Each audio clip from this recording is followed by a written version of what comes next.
Administration iAsia 2023 Conference.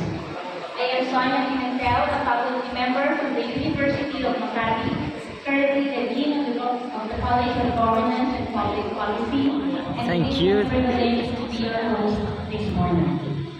The public administration community in the Philippines is indeed honored to host this conference entitled with the theme, Building Better Futures of Governance Towards Achieving the SDGs in a VUCA World.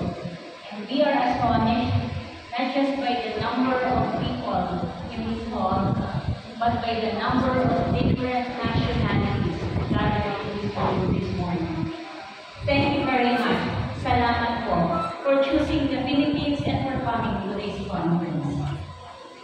Allow me to briefly acknowledge the officers of iAsia. We have here the President, Dr. Najat Zarrouk from Morocco, iAsia President. We are also joined by Dr. Sofian Sarawi from Tunis, IIAS General Director. With us also is Dr. Lisa Van Jasveld from Belgium, iAsia